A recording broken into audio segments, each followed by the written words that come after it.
Ahkam in brief. Oath, vow, and covenant. In this video, we want to talk about the rules of oath, vow, and covenant, or in Arabic, al-yamin, al-nadhr, al-ahd.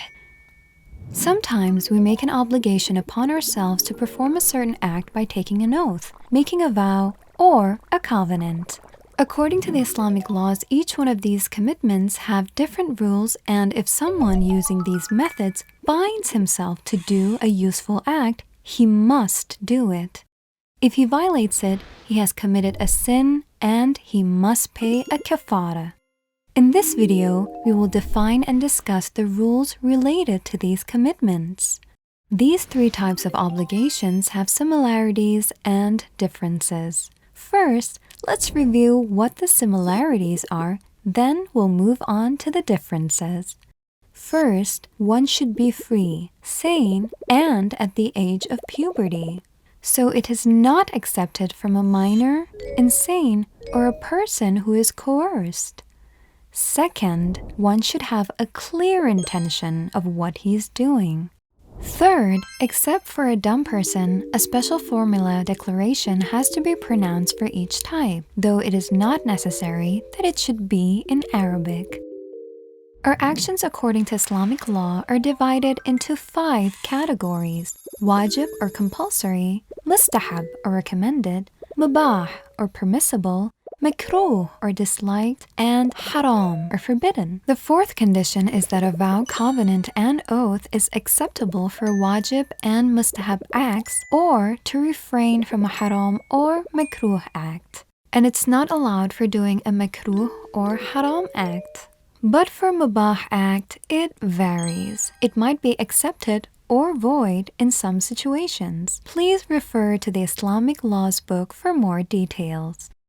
Fifth, one should be able to fulfill his commitment. If one intends doing an impossible act like visiting the shrines of all imams in one day, his oath or vow is void. Sixth, in many cases, the permission of the father, mother, or husband is needed. Seventh, one shouldn't be declared as incompetent for dealing with his wealth by the legal governor. And finally, the oath, vow, and covenant can include doing or not doing an act directly or stipulated by the occurrence of something else. For example, someone makes a vow to give some charity if his child is born healthy. There are many details in these types of commitments. Please refer to the Islamic laws book. The declaration formula. As we said, there is certain wording which should be pronounced for each type. For making a vow or nadhr, it is conditional to be made for the sake or the pleasure of God. So the wording should include Allah's name or any of His other exclusive names and attributes. For example, one says, "For the sake of Allah, if I arrive home safely, I will fast tomorrow." For making a covenant or ahd, one should say, "I pledge to God or Allah," or "I make my covenant to Allah to do a certain thing." For the oath or yamin, it must be sworn by the name of God or one of His exclusive names or attributes, like saying by the name of Khaliq or the Creator, "I will do such and such." Important note: know that there are 2 types of oaths which are not considered lawful. First is to swear that something happened or is happening or will happen. Here the intention is to inform others and not to do an act. Therefore, it's not a valid oath. This type of oath, if it's true, is considered makruh, and it will be haram if it's a lie.